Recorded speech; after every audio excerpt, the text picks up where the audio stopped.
सुप्रभात बच्चों। आपने अपनी पुस्तक में कई कहानियाँ, कविताएं और कथाएं पढ़ी। आज हम एकांकी पढ़ेंगे जिसका नाम है बच्चों का चमत्कार। एकांकी के पठन में एक अलग से आनंद का अनुभव होता है, जिसमें कुछ विभिन्न पात्र होते हैं और शिक्षाप्रद उद्देश्य होता है, जो हमारे भविष्य में आने वाली चुनौतियों का सामना करने में सहायक होता है। आज हम इसी पर आधारित एक एकांकी का पठन करेंगे। एकांकी के पात्र हैं मोहित, विकास, गोपाल, प्रतीक, अजय, भुवन और शेखर। ये स्कूल में पढ़ने वाले छात्र हैं जो एक साथ स्कूल जाते हैं। दूसरा पात्र है भानु। यह विद्यालय नहीं जाता और ना ही पढ़ाई करता है। ये एक दुकान पर काम करने वाला लड़का है। इसके अलावा इस एकांकी के पात्र हैं कलेक्टर, प्रिंसिपल, सरपंच और गांव के लोग। पहला दृश्य यानी एकांकी की शुरुआत। मोहित और विकास स्कूल जा रहे हैं। रास्ते में गोपाल और भानु गुल्ली डंडा खेल रहे हैं। जैसा कि मैंने आपको बताया कि मोहित और विकास जो हैं वो छात्र हैं और स्कूल जा रहे हैं। गोपाल भी विद्यालय जाता है, लेकिन वह भानु के साथ गुल्ली डंडा खेल रहा है। भानु, जिसके बारे में मैंने आपको बताया कि वह पढ़ाई भी नहीं करता और विद्यालय भी नहीं जाता, किसी दुकान पर काम करता है, इसलिए वह आराम से गोपाल के साथ गुल्ली डंडा खेल रहा है। रास्ते में मित्र जब गोपाल को गुल्ली डंडा खेलते हुए दिखते हैं और मोहित पूछता है, तुम यहाँ गुल्ली डंडा खेल रही हो गोपाल, स्कूल नहीं चलना है क्या? भानु, ऐसे कैसे चला जाएगा, पहले मेरी बारी देनी होगी। जैसे कि मैंने आपको बताया कि भानु नहीं जाता स्कूल, इसलिए उसको खेल में मज़ा आ रहा है और वह चाहता है गोपाल भी उसके साथ ही खेले। गोपाल, तो मैं कब बना कर रहा हूँ, वैसे तू कौन सा बड़ा ईमानदार है, हमेशा खेल में बेईमानी करता है। मुझे आज स्कूल जाना ही नहीं है। मोहित, घर से तो तुम स्कूल जाने के लिए निकले हो, अब चलते क्यों नहीं? आंटी को पता चलेगा तो उन्हें कितना बुरा लगेगा। गोपाल, तुम्हें इससे क्या, तुम जाओ स्कूल। मोहित, इसने स्कूल का काम पूरा नहीं किया होगा, इसलिए यह ऐसा कह रहा है और यह अक्सर ऐसा ही करता है। गोपाल, ज़्यादा मत बोलो विकास, मेरा काम पूरा है। विकास, तो दिखा कॉपी। गोपाल, वो तो मैं घर भूल आया। विकास, देखा, मैंने कहा था ना कि इसने काम पूरा नहीं किया, इसलिए बहाने बना रहा है। मोहित, गोपाल, तुम गंदी आदतें सीखते जा रहे हो, यह ठीक नहीं है।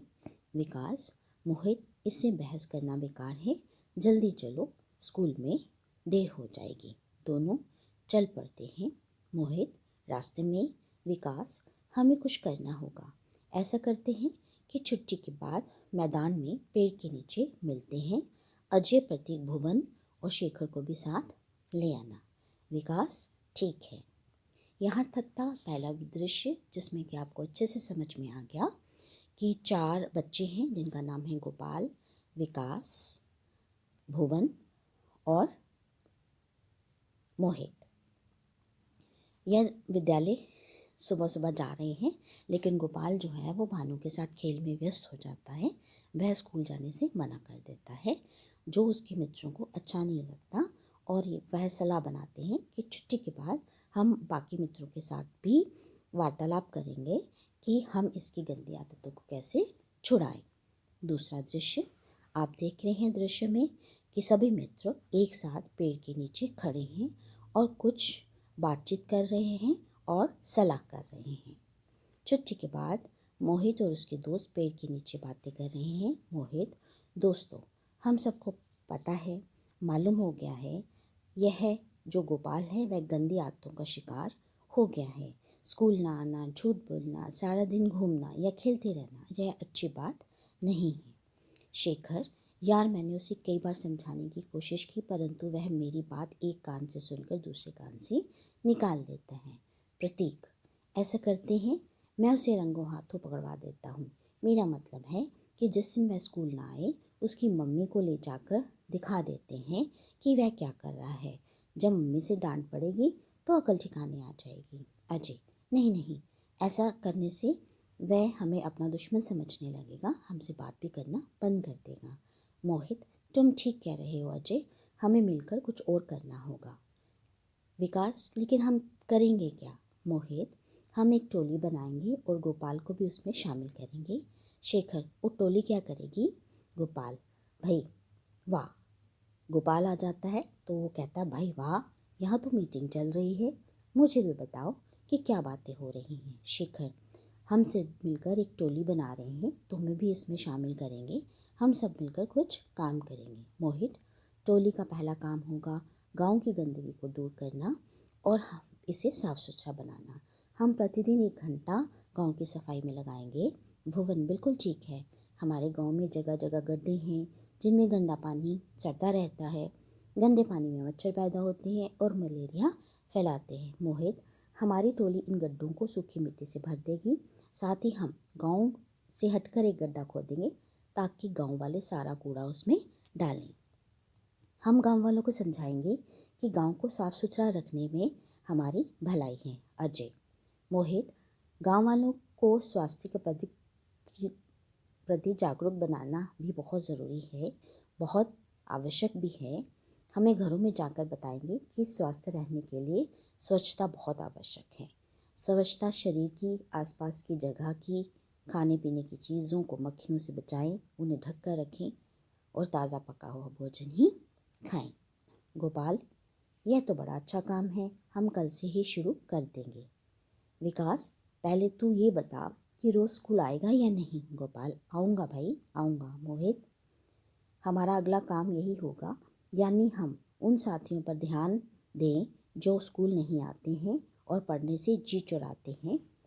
हम ऐसे बच्चों के माता पिता से मिलकर उनकी समस्या का हल निकालें। शेखर, हमारे स्कूल में लड़कियां भी ना के बराबर ही हैं और हम माता पिता को ये भी समझाएंगे कि लड़कियों को भी स्कूल में पढ़ने के लिए भेजें और लड़कियों का स्कूल में दाखिला करवाएं और बताएंगे कि लड़कियों का पढ़ना भी उतना ही ज़रूरी है जितना कि लड़कों का। शेखर, इस काम में हम उन लड़कियों को लगाएंगे जो हमारे स्कूल में आती हैं, उन्हें देखकर दूसरे लड़कियों को भी स्कूल में आने का मन होगा। मोहित, हमारा अगला काम होगा गांव को हरा भरा बनाना। इसकी शुरुआत हम अपने घरों से और स्कूल से ही करेंगे। प्रिंसिपल सर से कहकर हम स्कूल में वहाँ वन महोत्सव मनाएंगे और स्कूल की चारदीवारी के किनारे बहुत सारे पौधे लगाएंगे। प्रतीक, मैं तो अपने घर में आम और जामुन का पेड़ लगाऊंगा। विकास, हम गांव के आसपास पेड़ लगाएंगे और मिलकर उसकी देखभाल करेंगे। प्रतीक, हमारी टोली का नाम क्या होगा? मोहित, आज़ाद टोली, बोलो मंजूर है? गोपाल सबसे ज़ोर से बोलता, हाँ हाँ मंजूर है, हम सब आज़ादी से काम करेंगे। मोहित, क्या मतलब? सब हंसते हैं। टोली के कुछ नियम होंगे और सभी उसका पालन करेंगे और सबको उनका पालन करना होगा। सभी दोस्त, ठीक ठीक है, हम कल ही काम शुरू करते हैं। तीसरा दृश्य। तीसरे दृश्य में आप देख रहे हैं कि कुछ लोग जो हैं वो मंच पर बैठे हैं और बहुत सारे लोग जो हैं वो ज़मीन पर दरी पर बैठे हैं और उनमें आपस में कुछ बातचीत हो रही है। 1 वर्ष बाद, मतलब 1 साल के बाद, गांव की चौपाल के पास मंच पर कलेक्टर साहब, सरपंच, प्रिंसिपल साहब तथा अन्य सम्मानित व्यक्ति बैठे हैं। गांव के लोग सामने दरियों पर बैठे हैं कि जैसा कि आप चित्र में देख रहे हैं। कलेक्टर, भाइयों और बहनों, आज हम गांव में आकर मुझे बहुत ही हार्दिक प्रसन्नता हो रही है। गांव की साफ सफाई और बदला हुआ रूप देखकर मैं चकित रह गया हूँ, मतलब हैरान हो गया हूँ। गांव के स्कूल में बड़ा परिवर्तन आया है। स्कूल में छात्राओं की बढ़ती संख्या देखकर मैं बहुत खुश हूँ। सरपंच जी और प्रिंसिपल साहब ने बताया है कि यह चमत्कार बच्चों ने ही किया है। बच्चों की आज़ाद टोली ने गांव को नया जीवन और नया रूप देकर आदर्श बना दिया है। मैं बच्चों को, इस टोली को बधाई देता हूँ और आशा करता हूँ कि दूसरे गांव में भी इसका अनुसरण होगा, मतलब दूसरे गांव के लोग जो हैं वो भी इस बात को समझेंगे और ऐसे ही अपने गांव को अच्छा बनाएंगे। सरकार की ओर से आज़ाद टोली को 10,000 रुपये का इनाम दिया जाता है, सब जो है तालियां बजाते हैं। सरपंच खड़े होकर, भाइयों, आज़ाद टोली ने हमारे गांव का सिर ऊंचा किया है। टोली के सदस्य मंच पर आए, पुरस्कार ग्रहण करें। बच्चे मंच पर आकर सबको प्रणाम करते हैं। कलेक्टर साहब उनकी पीठ थपथपाते हैं और चेक देते हैं। मोहित अपने सब मित्रों की ओर से बोलता है और कहता है, आदरणीय कलेक्टर साहब और गुरुजन, मैं आज़ाद टोली की ओर से इस इनाम की राशि को आर्थिक रूप से पिछड़े लोगों की सहायता के लिए समर्पित करता हूँ। मतलब आर्थिक रूप से पिछड़े बच्चों का मतलब है कि जो बच्चे अच्छी से पढ़ाई नहीं कर सकते हैं। मोहित चेक लेकर प्रिंसिपल साहब को देता है। चेक की राशि क्या है? 10,000 रुपये। और सब ज़ोर ज़ोर से तालियां बजाते हैं और पर्दा गिरता है।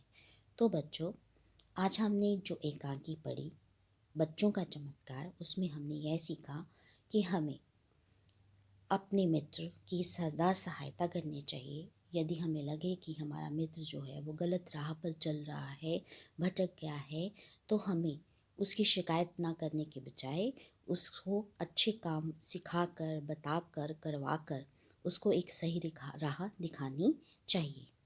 तो मुझे उम्मीद है आपको यह पाठ अच्छे से समझ में आ गया होगा। आज तक के लिए इतना ही। अगली कक्षा में दोबारा मिलेंगे। तब तक के लिए आपका बहुत बहुत धन्यवाद और आपका दिन मंगल